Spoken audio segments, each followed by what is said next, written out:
চা তো আর স্বাদ নাই না, পাইনসা নাগে। কে ভালোই তো লাগলো, জ্বরের মুখ হয়তো ওই জন্য ভালো লাগে না।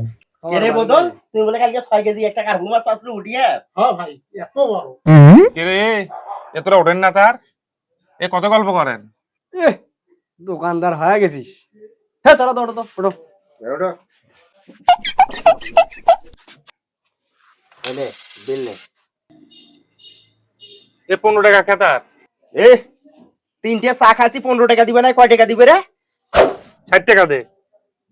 রে কি কইস, কথাবার্তা ভালো করি ক। এ কিসে 60 টাকা আইছে হিসাব দে। কারেন্টের আলো যে বসি আছেন তার বিল 15 টাকা, ফ্যানের বাতাস খাইছেন তার বিল 15 টাকা, টেবিল চেয়ার যে বসি আছেন তার বিল 15 টাকা, আর চাটা যে খাইছেন তিনটা চার দাম 15 টাকা, কত হয়? 4-15 60 টাকা দিয়ে ভালো মানুষের বাসার মতো বাইরে যা দোকান। কেরে আমরা কি উড়ি আসছি? তুই যা যাবো তাই দেওয়া নাকবে।